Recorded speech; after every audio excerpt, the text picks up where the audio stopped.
On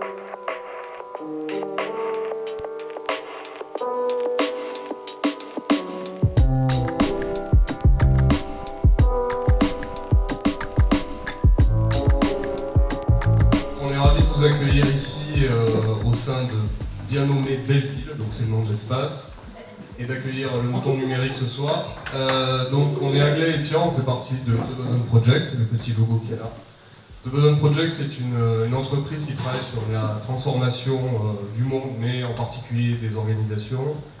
On a plusieurs activités, on a une activité de conseil, une activité événementielle et aussi une activité plus de think tank.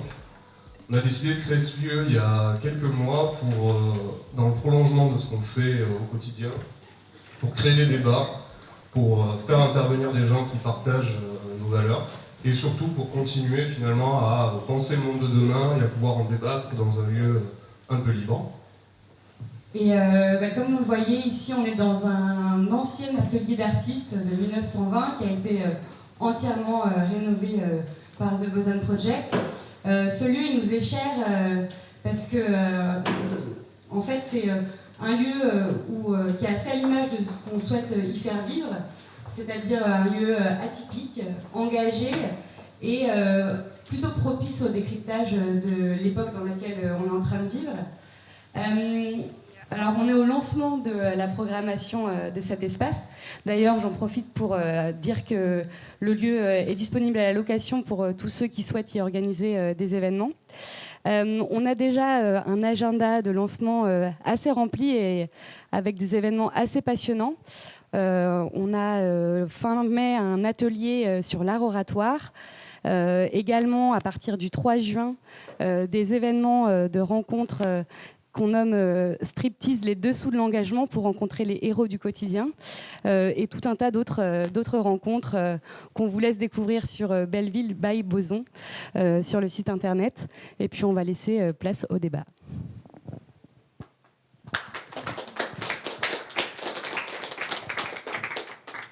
Eh ben, merci beaucoup. Peut-être tout d'abord, merci à tous d'être là ce soir. Merci surtout au Boson Project de nous accueillir.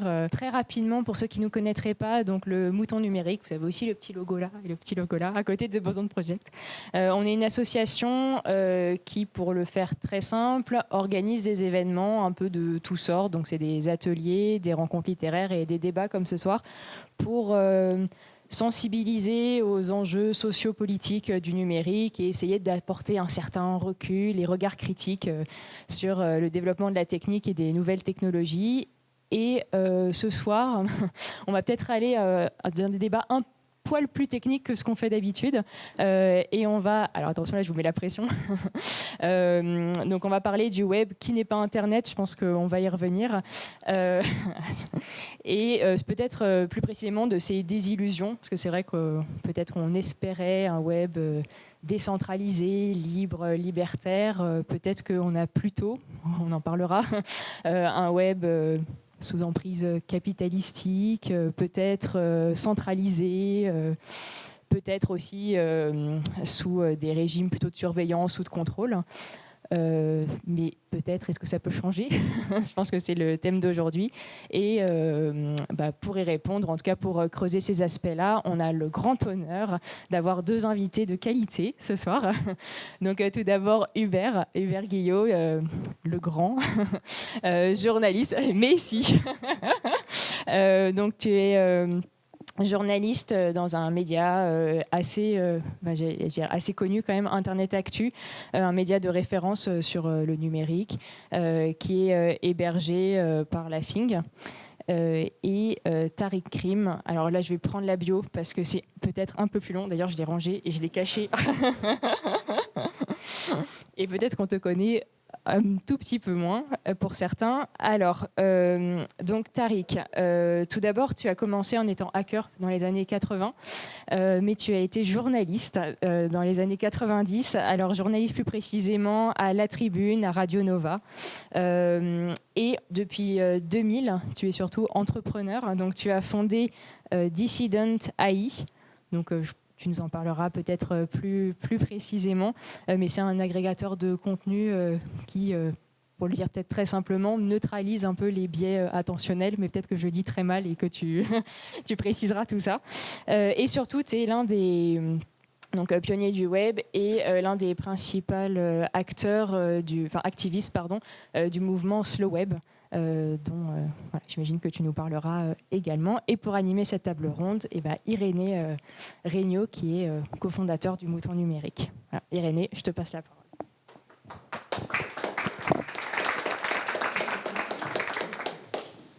Merci beaucoup Yael, merci à tous d'être venus. La salle est pleine, donc j'espère que vous êtes quand même confortable. Il n'y a pas trop de gens debout, donc c'est très bien. Encore merci à The Boson Project, j'insiste parce que c'était un véritable plaisir de travailler avec vous et j'espère qu'on recommencera dans ce lieu magnifique. Et puis évidemment encore aussi merci à Tariq et Hubert, moi, je suis très content de vous avoir tous les deux, je vous suis depuis longtemps, à la fois dans ce que vous faites en tant qu'auteur, journaliste et puis aussi en tant qu'entrepreneur. On a l'habitude au Mouton Numérique de recevoir, sans faire de dissociation formelle entre les deux, je précise, un penseur et un faiseur, ou une penseuse et une faiseuse, ou les deux. Évidemment, ceux qui font pensent et ceux qui pensent font. Il n'y a pas de souci là-dessus. Et du coup, là, je pense qu'on a un binôme qui recoupe parfaitement justement ce choix éditorial et intellectuel qu'on a fait. Donc c'est vraiment super. Donc vous avez vu le pitch un petit peu dans lequel on est, je ne vais pas revenir dessus. Un autre web est-il encore possible? Ce qui revient à dire un peu un autre monde est-il encore possible? Quand même. Donc à ce propos-là, justement, j'ai deux tout petits points avant de vous passer la parole. Le premier point, c'est qu'on ne pourra peut-être pas tout aborder, forcément, parce que ce serait long. Voilà. Faire le monde, c'est tout le temps long. Du coup, vous aurez la parole évidemment après. C'est aussi l'objet de ces rencontres-là. Puis il y a un pot derrière, vous pourrez aussi parler avec les invités s'il vous faut plaisir de rester un petit peu. Et deuxième point, il est plutôt terminologique pour rebondir sur ce que disait Yael. Effectivement, il y a cette question du web. Et moi, je voulais apporter une petite précision. Je vais l'illustrer en fait avec une histoire, ce sera mieux. Il y a 2 mois, j'étais devant mon ordinateur, devant Twitter. Je tweetais. Et là, je suis tombé sur une vidéo de Gilles Boulot. Alors, je ne sais pas si vous connaissez Gilles Boulot. Non. Gilles Boulot, c'est le présentateur du JT de TF1. Donc c'est un homme de 45 ans, cheveux grisonnants, qui a une tête de présentateur de journal de TF1. Et Gilles Boulot commémorait les 30 ans du web. Donc en mars dernier, 30 ans. Et il avait cette phrase, je le cite, en essayant de voir la ponctuation des présentateurs un peu, ouvrez les guillemets. C'était il y a 30 ans, autant dire la préhistoire. 2 chercheurs du CNRS publient sur un écran d'ordinateur la toute première page web. Cette révolution a un nom, Internet. Bon. C'était le JT de TF1, donc il ne faut pas s'attendre à du grand art. Alors pour commencer, déjà, c'est évidemment pas le CNRS qui a créé Internet, enfin le web, c'est le CERN. Donc le CERN, c'est le Conseil européen pour la recherche nucléaire. C'est un organisme qui est en Suisse. Les racines d'Internet, elles remontent à la guerre froide, Arpanet, les réseaux militaires, etc. Toute une histoire dont on va parler tout de suite.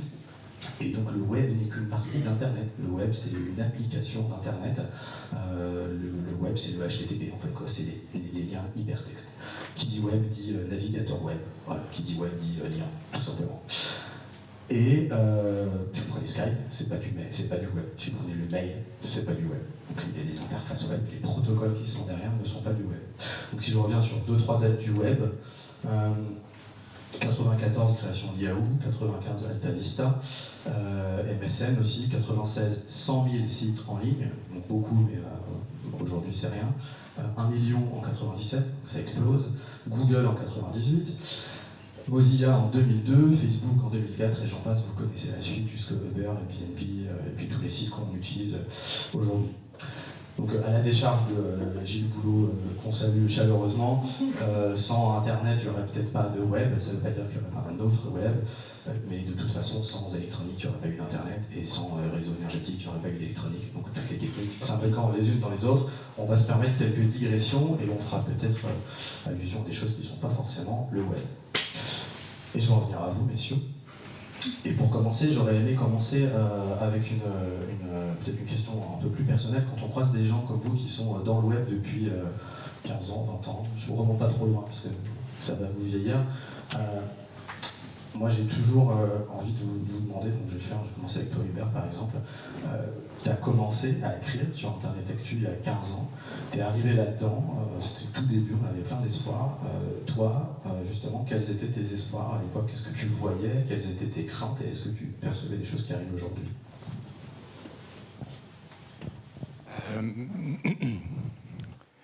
J'ai l'impression qu'on a tous été d'un grand enthousiasme et d'une grande naïveté en fait face à cette transformation technologique qui est venue jusqu'à nous. Non, au début, je pense que tous ceux qui s'y sont mis à l'heure où on pouvait coder un petit peu, où il y avait cette magie, où on faisait quelques lignes de code et quelque chose s'affichait, quelque chose se déclenchait en fait, c'était absolument magique et je pense que le recul vient un peu de l'expérience et un peu du temps en fait. Et c'est la transformation technologique en cours via notamment le numérique et avant l'électronique, etc. Elle est fascinante pour tous ceux qui l'ont vécu de l'intérieur. Enfin, moi, j'ai été serial blogueur. C'était formidable. Vous faisiez des billets, d'autres vous lisaient, vous leur répondiez, on se croisait, on s'échangeait. Enfin, il y a eu en tout cas, et on y a participé, mais à culpa, il y a eu cette magie. Je pense qu'elle continue encore aujourd'hui pour des tas d'acteurs qui développent des services, etc. Donc il y a cette magie de pouvoir réaliser quelque chose et de pouvoir le faire. Là, je pense que Tariq est encore plus à même. Enfin, il a fait des choses comme Jolly Claude, comme NetVibes. Voilà, il pouvait faire des choses et c'était magique et tout le monde l'avait sur son écran. Et tu voyais déjà quelque chose qui pointait dangereux Non, pour moi, c'est venu plus tard, en tout cas. Là, je parle un peu personnellement. Et c'est venu, en fait, avec les échecs, avec les choses qui n'ont pas marché, avec les espoirs déçus. Si vous vous souvenez un petit peu dans début des années 2000, 2004, 2005, il y avait par exemple les wikis. Les wikis, c'était formidable. Ça a donné, bien évidemment, le plus emblématique de tous les sites qu'on va beaucoup citer ce soir, c'est Wikipédia. Mais pas seulement, enfin, c'était formidable. N'importe qui pouvait changer le code d'une page, les uns avec les autres, très très simplement. Voilà, c'était c'est venu plus tard la prise en compte du problème et petit à petit parce que c'était insidieux et difficile à voir parce qu'en fait ça s'est tout de suite imbriqué dans des tas d'enjeux qui n'étaient pas que technologiques et les autres enjeux que la technologie on les a vus un peu après. Alors, je ne sais pas si je donne tout de suite... On va y revenir dans ce cas-là, c'est parfait, sur les points de bascule. Justement, Tariq, même question. Jacques, moi, en fait, j'ai la chance, la malchance d'avoir connu... je n'ai pas commencé avec le web, j'ai commencé vraiment bien avant avec ce qu'on a appelé le monde du online, les BBS. Alors là, je vous ai amené... ça, c'était l'Internet de l'époque, en 84, de source. Il y avait tout déjà, il y avait absolument toutes les bases de données. C'était assez incroyable d'ailleurs parce que contrairement à ce qu'on peut penser, l'Internet en réseau existait déjà, c'est construit dans les années 70. C'était essentiellement payant, donc c'était des bases de données payantes. Et nous, quand on se connectait au réseau, en fait, ce qu'on voulait, c'était rentrer dans ces bases de données. Pas forcément d'ailleurs parce qu'elles étaient payantes, mais parce qu'on voulait explorer. Et il y a eu cette culture incroyable de l'exploration du réseau qui s'est construite dans les années 80. Et puis à un moment donné, le réseau de la Science Foundation, donc l'équivalent du ministère de l'Éducation nationale américain, des universités, a dit tiens, on va étendre notre réseau, on va l'ouvrir à d'autres gens. Et l'Internet, de bout en blanc, est arrivé. Et puis un jour, je me rappellerai très bien pourquoi, on était tous là, le jour où le web est sorti, à se dire tiens, il faut essayer ce nouveau truc. Parce qu'à l'époque, il n'y avait pas énormément de choses. Donc, dès qu'il y avait un truc nouveau, tout le monde était dessus. Et c'était le web. C'était au début des années 80, en 93, voilà. Donc, des années après. Mais ce qui a changé à ce moment-là, c'est que ces bases de données, parce que le réseau était essentiellement commercial, soudain, ça devient un truc magique. On peut faire ses propres pages. Et là, il y a un type en Angleterre qui a décidé de faire une base de données de cinéma qui est devenue des années plus tard IMDb. Vous aviez un copain à San Francisco que j'ai rencontré des années après qui a monté Hyperreal, qui était la première base de données sur les musiques électroniques et l'underground. C'était incroyable. Burning Man, c'est comme ça que j'ai un peu...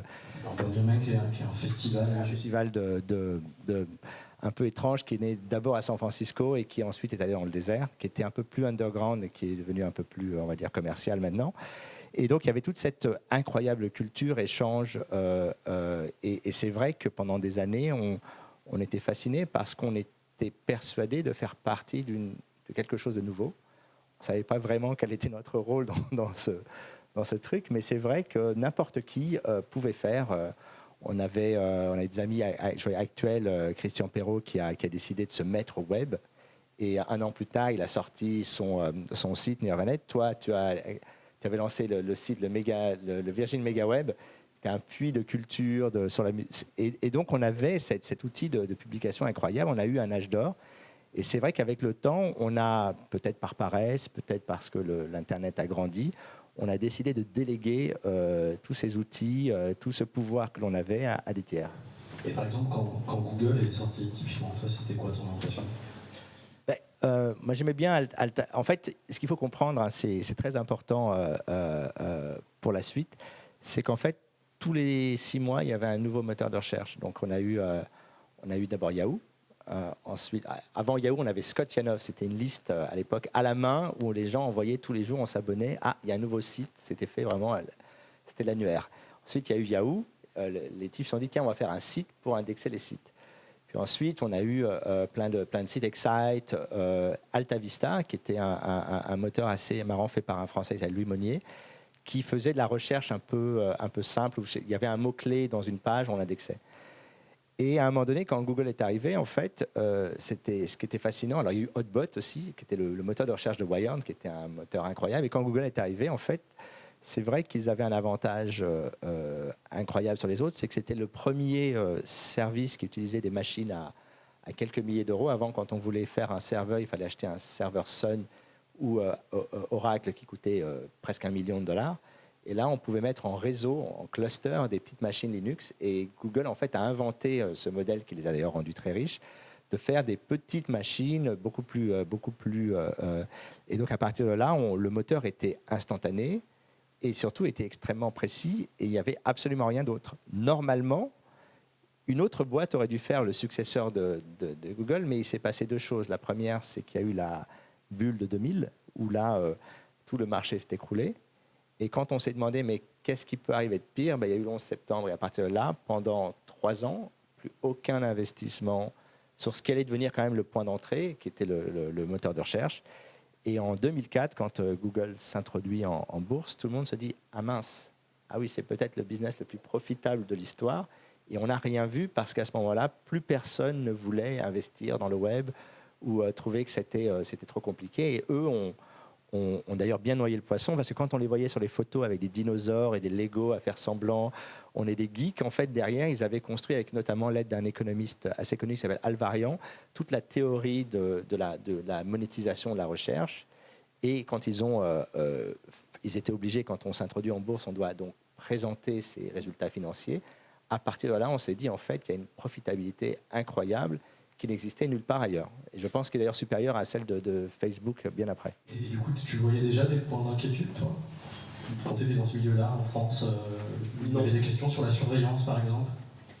Oui, enfin, moi je viens d'un milieu d'un peu des hackers des années 80, 90, il y avait toujours les questions avec la DST, il y a eu l'affaire, il y a un livre fantastique, si vous avez l'occasion de le lire, qui s'appelle The Cuckoo's Egg de Clifford Stoll, qui est un chercheur à l'université de Lawrence Livermore, qui a découvert quelques centimes dans l'administration de son réseau, parce que quand on utilisait un réseau, on payait à la minute, en fait le temps de calcul, et ce qui est intéressant, c'est qu'il s'est dit, mais pourquoi il y a ce petit changement de facturation? Il a enquêté, il a découvert qu'il y avait des hackers allemands qui se connectaient par sa machine vers d'autres machines. Alors il y avait d'un côté le FBI, la CIA, de l'autre côté le KGB. Enfin, c'est une histoire absolument incroyable, qui est une histoire vraie. Hein. Et donc il y avait toujours cette idée que la surveillance existait. C'est dans les conférences de hackers que j'ai entendu parler de l'existence de la NSA. Notamment une conférence assez incroyable en Hollande où on parlait de la NSA, de Echelon. Donc cette question existait, mais elle est devenue véritablement mainstream des années plus tard avec Snowden. Justement, je vais peut-être rebondir avec Hubert. Donc il y avait cette phase de espèce de liesse qui rassemblait tous ces entrepreneurs, tous ces gens qui faisaient des choses nouvelles, qui étaient un peu libres dans un nouveau monde. Pour toi, quel a été l'événement, peut-être les événements qui ont mis un coup d'arrêt ou qui ont consommé un peu la désillusion qu'on a aujourd'hui et qui se voit tous les jours dans la presse? Moi, je suis assez d'accord avec Tariq. Les révélations de Snowden, bien évidemment, on pouvait soupçonner des choses avant ou quoi que ce soit. Malgré tout, on ne les savait pas, ou on pouvait être taxé de complotisme en essayant de les deviner. Il y avait des signes avant-coureurs, et bien évidemment, les révélations de Snowden ont vraiment mis le coup de froid sur ce que pouvaient faire ces réseaux. Mais il y a d'autres choses qui auraient pu nous mettre à la puce à l'oreille. Moi, je voulais vous parler d'une... Je suis sûr que dans la salle, même, il y a des gens qui vont connaître mieux cette histoire que moi. Je vais essayer de vous la résumer un petit peu. Mais pour moi, au final, elle est devenue un petit peu emblématique. C'est un exemple que je cite souvent. Au début des années 2000, si vous vous souvenez bien, les ordinateurs portables commençaient à exister. Mais alors, ils faisaient 30 kilos chacun. Enfin, c'était des monstres machines très, très lourdes. Et pour s'y connecter, en fait, il fallait mettre la prise. Et puis, au début des années 2000, commencent à sortir des petites cartes qu'on pouvait glisser dans l'ordinateur. C'est des cartes du réseau 802.11. À l'époque, on l'appelait comme ça. C'était bien évidemment le protocole Wi-Fi qui commençait à naître. À cette époque, dans les années 2000, des hackers, c'est toujours eux avec qui tout arrive, commencent à se balader avec un ordinateur portable depuis leur voiture à Seattle. Ils mettent la petite carte et ils trouvent qu'il y a en fait plein de réseaux d'entreprises qui sont disponibles. La chose fait un peu de bruit, le protocole fait aussi un peu de bruit autour de lui, il commence à se démocratiser, enfin c'est compliqué, il fallait acheter la carte, il fallait la mettre dans son ordinateur, il y avait il fallait bidouiller un peu plus, c'était pas aussi simple que ça, c'était pas du plug and play comme on a aujourd'hui. Et ce qui se passe un petit peu, c'est que ça donne des idées à certains qui se mettent à se dire « Et si nous, on offrait aussi notre connexion Internet en réseau avec des petites antennes Wi-Fi pour que les gens puissent se connecter, profiter de ma connexion et la partager ?» Et on voit apparaître au début des années 2000 jusqu'en 2005 ce type de mouvement, donc des citoyens, des hackers pour beaucoup, des geeks, quoi, vraiment, qui se mettent un petit peu en réseau et qui ouvrent leur accès à Internet. En disant, voilà, il y a de la possibilité, on distribue le sans fil. Il faut se rappeler qu'à l'époque, il n'y avait pas le Wi-Fi n'était pas la denrée dont nous avons tous besoin en haut de la pyramide de Maslow aujourd'hui. Ça n'existait quasiment pas.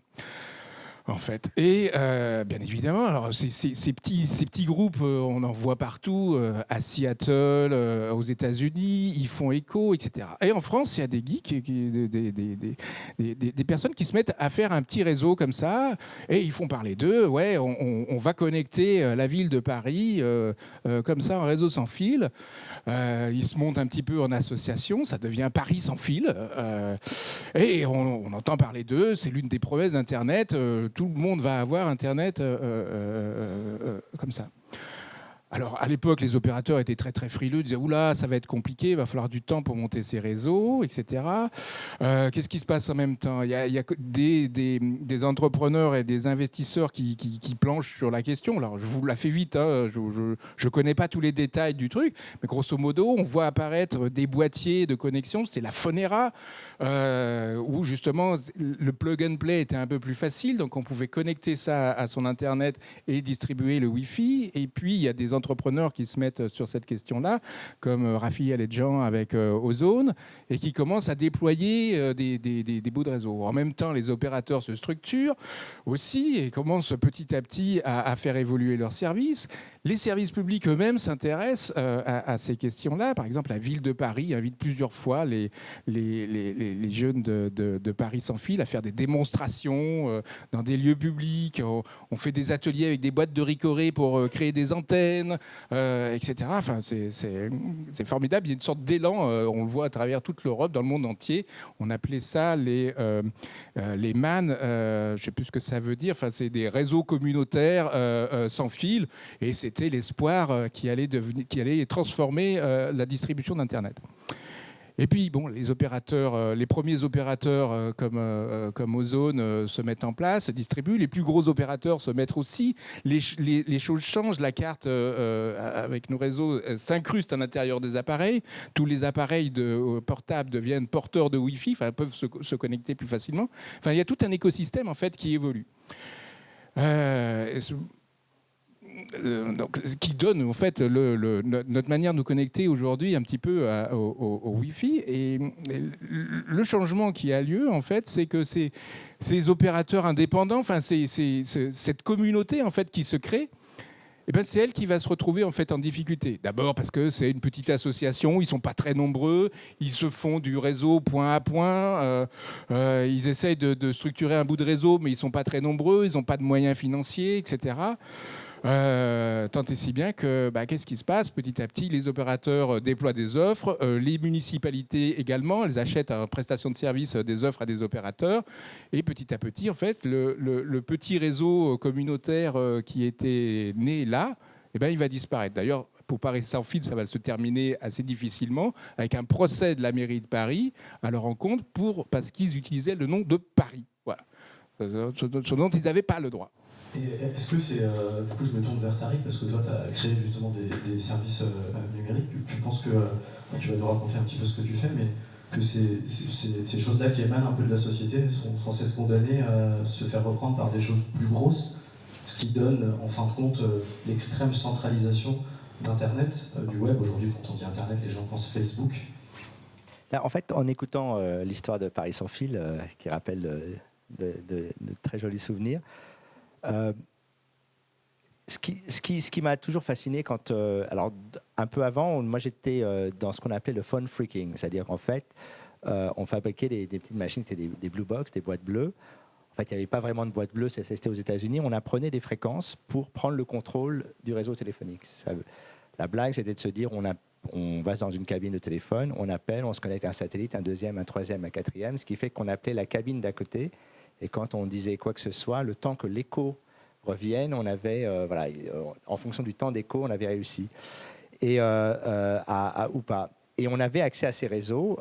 Mais ce qui était fascinant, c'est qu'en fait, on se disait, moi, avec mon petit Commodore, mon Apple II, et puis plus tard mon ordinateur, je pouvais prendre le contrôle d'une infrastructure de plusieurs centaines de millions de dollars qui a été investie par des opérateurs dans des dizaines de pays. Elle était totalement à ma disposition. D'ailleurs, quand on était un serveur web, quand on faisait ses premiers serveurs, d'une certaine manière, on se disait, mon petit ordinateur, là, est en fait, prend le contrôle de toute cette infrastructure, elle va travailler pour moi. Et ce sentiment, je trouve, a disparu aujourd'hui. On a plutôt l'impression d'être de l'autre côté. C'est que l'infrastructure a pris le contrôle de ma vie. Alors, comme tu me demandais d'habitude, j'aime pas dans les conférences parler de ce qu'on fait, mais bon, il faut quand même, j'en parle un peu. Dissident, en fait, c'est un side project qui est devenu un projet plus important, mais qui est une obsession que j'ai depuis des années. C'est l'idée que il faut qu'on doit reprendre le contrôle de sa vie. En fait, le monde numérique, à la différence du monde analogique, on a gardé, j'ai gardé ce truc-là, parce que c'est physique, j'ai gardé mes vinyles, j'ai gardé plein de choses. Le monde numérique n'a en fait aucun respect pour notre vie, notre intimité et tout ce qui a fait en fait notre cheminement. Et notamment parce que la plupart des plateformes existent, après elles disparaissent. Vos données sur tel service. Moi, j'avais mis tous mes lieux sur un site qui s'appelait Goala, qui a disparu, qui a été racheté par Facebook. Il a disparu, donc toutes mes adresses ont disparu avec. On a eu de la chance parce que Flickr a failli aussi disparaître il n'y a pas longtemps, mais finalement, ils ont été rachetés. Donc, il y a cette idée que le numérique est une extension de notre vie. Donc, on a à la fois des choses que l'on possède et à la fois des choses qui nous inspirent, qui sont des choses d'autres gens. Et l'idée de Dissident, en fait, c'est de recréer une forme de plateforme d'indépendance numérique, c'est-à-dire de se donner les moyens de pouvoir agréger ce qu'on possède et surtout d'avoir la possibilité d'organiser autour de soi un univers numérique sur mesure qui correspond à ce que l'on souhaite. Sachant que c'est une idée que j'avais déjà essayée avec NetVibes, mais à l'époque de NetVibes, tout était ouvert. Aujourd'hui, tout est fermé. Et tout n'est pas que fermé, tout est dans des algorithmes. C'est-à-dire que si je prends le newsfeed aujourd'hui de Facebook, il est impossible d'avoir les informations de manière chronologique. Il est impossible de me dire, tiens, je vais regarder tout ce que tu as fait, mais que tes photos à tel moment. En fait, l'idée même de faire une recherche à l'intérieur de Facebook n'existe pas. On est prisonnier du temps présent. C'est-à-dire qu'aujourd'hui, ce qui intéresse ces plateformes, c'est le futur immédiat, l'intention. J'ai faim, Deliveroo. Je dois aller là, Uber. J'ai envie de... Et c'est, on en parlera un peu plus tard, ce que Shoshana Zuboff appelle notamment le capitalisme de surveillance, parce que ce qui, moi, me gêne, c'est que fondamentalement, la technologie est entrée dans notre vie privée, et que dans notre vie privée, on aurait dû avoir des outils neutres. On avait des outils neutres. Avant, votre iPod, n'essayez pas de savoir ce que vous écoutez tous les jours pour dresser un profil psychologique qui ensuite va être revendu à on ne sait qui. Et c'est vrai qu'il y a eu effectivement ce problème. Et donc, avec cette plateforme, on essaye de construire une interface entre le monde tel qu'il existe et le monde tel qu'il devrait être. Et on essaye de le développer. Voilà. Alors justement, j'en profite, je rebondis sur la question des outils neutres. Cet outil, en fait, de mon point de vue, tu dis ça dans une tribune, en fait, dans un entretien que tu as fait avec un journaliste récemment, tu dis, pour toi, une des grandes étapes, justement, d'inquiétude dans le web, c'est le mobile. Quelque part, le mobile, c'est déjà une personnalisation, une personnification du web, en fait. C'est une expérience qui est individuelle, donc elle n'est pas neutre, en fait, puisqu'elle aurait pu être collective. On jouait dans des salles de jeux en réseau il y a 15 ans, par exemple, de façon communautaire, les gens se rencontraient. Aujourd'hui, tout le monde a un ordinateur, donc entre guillemets, on ne se rencontre plus ou en ligne. Est-ce que déjà, le téléphone, c'est pas déjà un outil qui préparait cette ultra-individualisation publicitaire par les données, etc. Alors, déjà, il faut casser, si vous me permettez, juste deux mythes. Le premier, c'est l'idée que l'Internet est une utopie. C'est faux. L'Internet est un produit de la contre-culture américaine, qui est une contre-culture extrêmement individualiste, qui a donné, bien après Google et Facebook. Par contre, la contre-culture underground informatique européenne était humaniste, politique, le Chaos Computer Club. Et donc, c'était intéressant parce que nous, on a créé le web et on a créé Linux. Et les États-Unis ont créé Yahoo, Google, Facebook. Donc, il y avait dès le départ une vision extrêmement individualiste.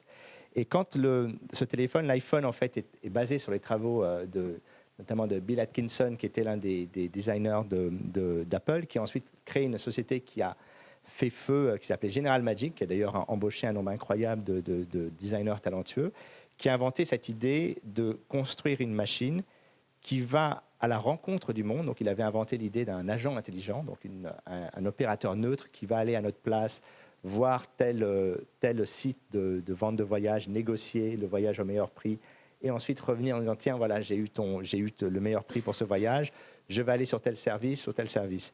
Donc, il y avait cette vision initiale, et cette vision a été pervertie parce qu'au départ, le téléphone aurait dû être un navigateur. En fait, on aurait dû se dire, mes photos m'appartiennent, mes notes m'appartiennent, les éléments de contenu m'appartiennent, mais les applications auront le droit de les utiliser. Par exemple, si l'iPhone avait été dans une direction intéressante, que j'utilise, je ne sais pas, Evernote, le Note d'Apple ou une autre application, ça reste mes notes. Si je prends des photos avec telle application ou telle application, ça reste mes photos.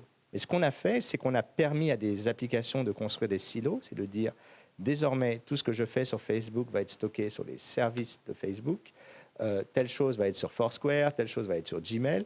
Et donc, la propriété de nos données mobiles, qui aurait dû être l'extension de notre vie, c'est devenu en fait un silo où non seulement c'est un silo, mais les acteurs se battent pour avoir nos photos. Google veut nos photos parce que dès qu'ils ont les photos, ils vont immédiatement utiliser une AI pour analyser chacune des choses que l'on fait.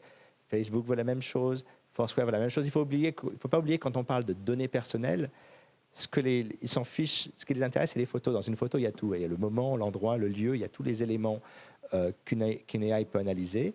Et donc, à partir de là, le téléphone est devenu un silo portable.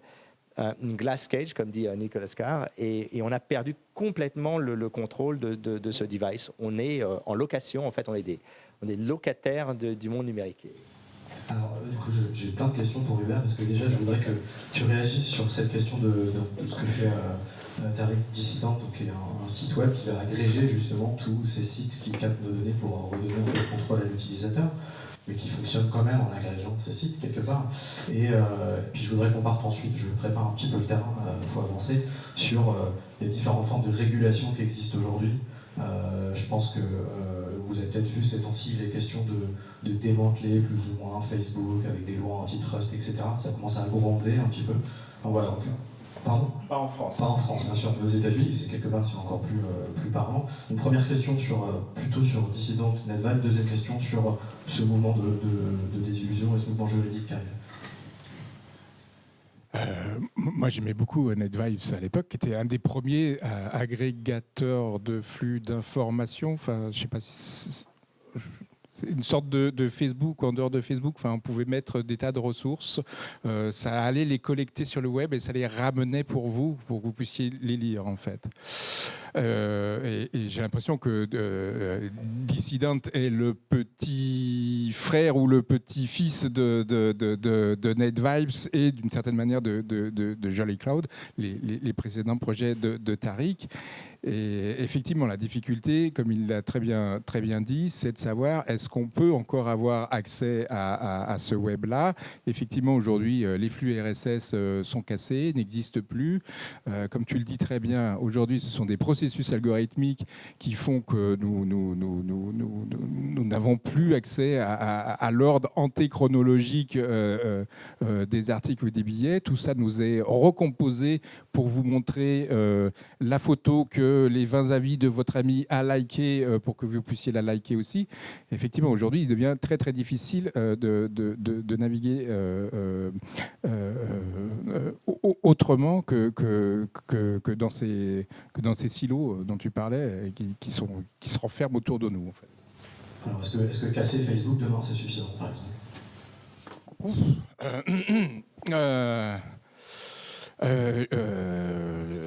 Ouais, c'est vraiment la question piège. Est-ce que casser Facebook, c'est suffisant ? On voit aujourd'hui, enfin pour ma part en tout cas, ce qui se passe, c'est qu'on a quand même construit avec le temps, les petites communautés d'acteurs sont bien mortes en fait, et on a construit avec le temps des monstres énormes. Gigantesques qui collectent absolument tout ce qu'ils peuvent, oui, les photos, mais vos contacts, etc., etc.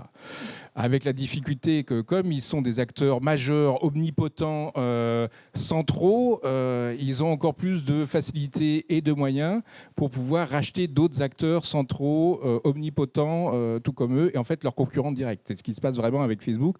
On l'a vu quand ils ont racheté, il ne faut pas que je me trompe, Instagram ou WhatsApp, voilà, j'allais dire l'autre, et alors qu'ils avaient promis qu'ils ne les scinderaient pas ou ne les fusionneraient pas entre eux, c'est déjà plus le cas, ils sont déjà en train de fusionner. Instagram fonctionne sur les mêmes éléments que Facebook, et la fusion entre l'un et l'autre va aller toujours de plus en plus loin.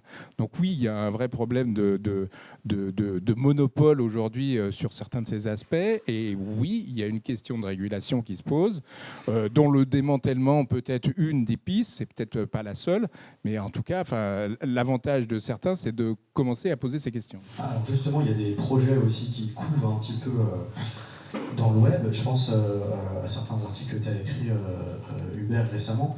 Il y a aussi des gens qui affirment que le web en tant que tel, en tant que protocole, n'est pas asymétrique ou ne permettait pas d'avoir justement des relations de pouvoir démocratique. Et on voit l'émergence de quelque chose qui s'appelle Solid, le D-Web, qui serait plus ou moins fonctionnant sur la blockchain. Et alors, tu lis tes notes là. Ouais, je lis tes notes. Parce qu'en fait, la personne qui a créé ça s'appelle Tim Berners-Lee. Donc voilà, c'est quand même quelqu'un qui est connu dans le milieu, quoi. Et tu disais dans un article, redistribuer le web, tu devais le citer, redistribuer le web afin que les utilisateurs gardent le contrôle de leurs données, interagissent et échangent des messages directement avec les autres membres du réseau sans passer par des services centralisés. Tel est l'enjeu du D-Web. Alors, est-ce que tu peux nous raconter ce truc ? Non, c'est exactement ce que racontait Tariq il y a quelques instants, en vous disant en fait que les données ou quoi que ce soit restent sur mon téléphone. Et en fait, les gros acteurs ne les aspirent pas pour eux-mêmes, mais c'est moi-même ou mon téléphone qui autorise des échanges avec d'autres, en fait, qui autorise des échanges avec une autre personne ou avec une application, juste pour l'instant XY, avec telle ou telle donnée. C'est pour ceux qui s'en souviennent encore, mais j'ai l'impression que c'est un peu mort, c'est une sorte de réseau pair à pair, donc, mais autour d'applications dédiées qui peuvent être aujourd'hui dans le web décentralisé, comme on l'appelle, le D-Web. Vous trouvez des réseaux sociaux, vous trouvez des Instagram likes, vous trouvez une réplication de services existants, mais sur des protocoles qui sont plus décentralisés, qui font que en fait, chacun conserve l'usage de ces données, et c'est des échanges que vous autorisez un petit peu à chaque fois avec d'autres services. Alors techniquement, c'est encore un peu compliqué. D'une manière, pour l'utilisateur que nous sommes tous, c'est aussi très compliqué. Mais bon, les choses vont progresser avec les années à venir, et tout ça va certainement être appelé à se simplifier. Alors justement, je reviens vers toi, Tariq, puisque là j'ai une question à l'entrepreneur. Solide, c'est quelque chose dont on parle un petit peu dans des sphères déjà très initiées. Moi, je vois que c'est aussi un projet il y a beaucoup de controverses autour de ce projet, puisqu'il est quand même financé avec les canaux de financement classiques du capitalisme, de l'économie numérique, disons, centralisée. Toi, tu es un entrepreneur, tu fais des produits, et moi, je me suis toujours demandé justement si c'était... si quelque part l'alternative allait venir d'un individu miraculeux, encore une fois, qui allait faire un nouveau produit, qui allait marcher pour tout le monde, ou si c'était quelque chose de plus social. Moi, je ne suis pas très enthousiaste au sujet de Solide. Je pense que le problème qu'on a avec le web, c'est quand le web naît en 93, en 94 se crée le consortium web, on commence à réfléchir, tiens, on va mettre des images. 95, tiens, on va faire du web un peu plus évolué, on va commencer... Et en 96, on aurait dû s'intéresser à la question essentielle des données, de données privées. Et là, en fait, le trip de Tim Berners-Lee, c'est on va aller dans le web sémantique, le XML. Donc, il est parti dans un truc complètement tangent. Et il a, de ce fait, laissé de facto, à l'époque, à Netscape, Microsoft, et ces entreprises, le soin de définir la suite de l'Internet. C'est-à-dire qu'on a d'une certaine manière, raté une opportunité dès le départ de définir comment le web devait fonctionner. Le web est techniquement symétrique, hein, donc il ne faut pas se... ce qui est intéressant, c'est que le navigateur, par exemple dans le cas de Dissident, nous, le navigateur, le logiciel est dans le navigateur, donc d'une certaine manière, c'est décentralisé. Le vrai sujet aujourd'hui, à mon avis, n'est plus celui de la question des données, parce que le problème est tranché, hein. Nos données sont ailleurs, elles sont déjà là-bas. La question essentielle, c'est la question de la portabilité. Et on ne pourra pas régler, on parlait de régulation, déjà la régulation sans plan B, ça ne sert à rien, ça fait du bien de dire on va casser, mais pour faire quoi? Et là, quand on demande aux gens pour faire quoi, là, il n'y a quasiment plus personne.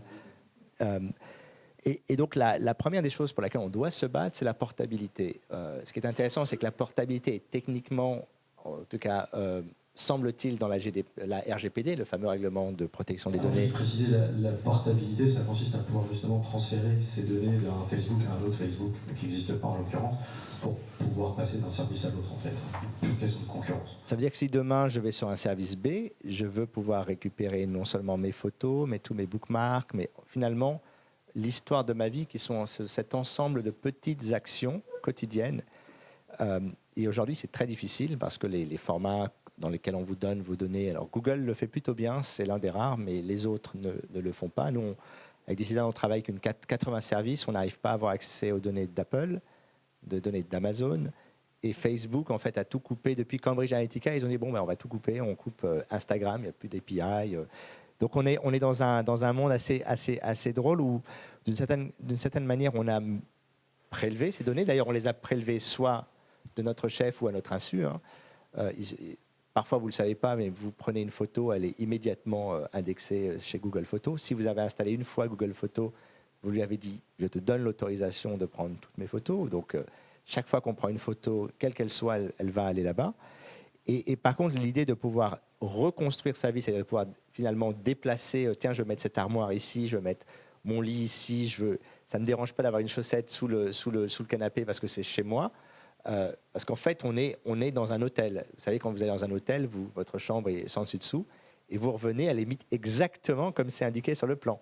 Donc on va mettre légèrement la petite fleur à gauche. Enfin, donc on a effectivement ce problème de portabilité. La deuxième chose, c'est que pour pouvoir casser, et un des arguments qu'utilise notamment Elizabeth Warren, mais c'est pas la seule, hein, Chris Hughes maintenant et d'autres, c'est le fait que désormais, par l'accès aux données des grandes plateformes, il n'est plus possible pour un acteur. Alors, mon erreur, c'est quand j'ai fait Jolly Cloud, qui était donc un operating system un peu indépendant, le concurrent du Chromebook. J'avais pas compris que c'était plus possible de faire ça. Avec NetVibes, on pouvait faire ce qu'on voulait. Quand l'iPhone et quand l'Android sont arrivés, ce n'est plus possible de faire quoi que ce soit. C'est d'ailleurs plus possible de créer du hardware, ce n'est plus possible de créer un OS, ce n'est plus possible d'avoir un service qui va dépasser les 10 millions d'utilisateurs sans dépenser énormément d'argent sur ces plateformes pour exister.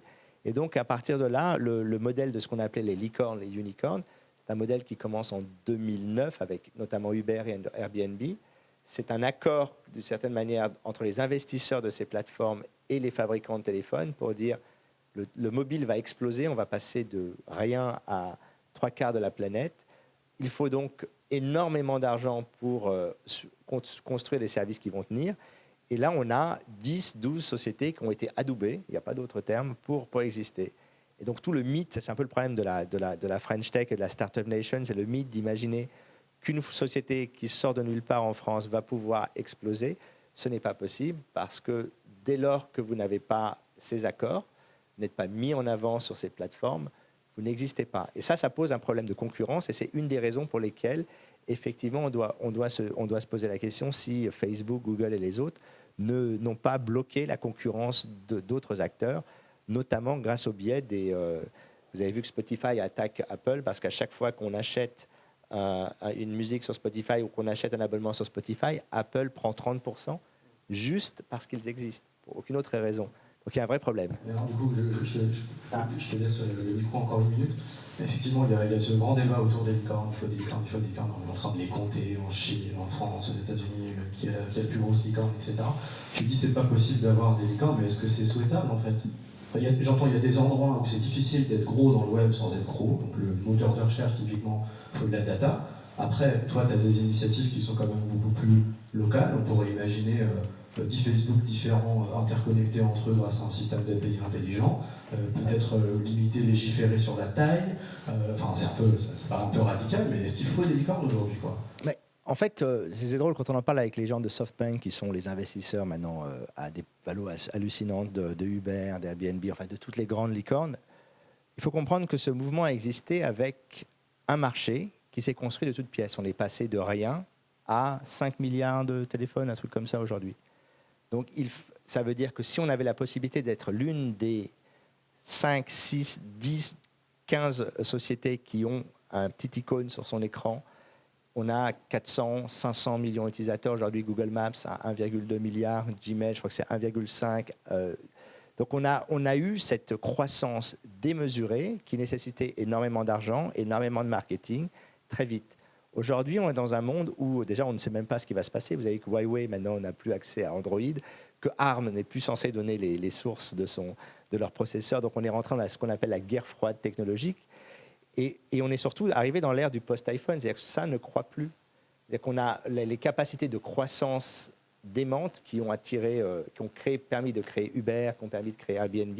Ces conditions ne sont plus réunies aujourd'hui. Et en plus, on a des choses comme la RGPD, pardon, qui font que ce qui était possible, parce que c'était finalement franchement limite, avec le gros hacking, toutes ces techniques il y a 10 ans, est aujourd'hui illégal. Donc on n'a plus les mêmes, en termes de retour sur investissement, on n'aura pas forcément les mêmes retours. Donc je pense que cette chasse à la licorne est à mon avis une chimère. Mais une licorne n'existe normalement que dans les contes de fées.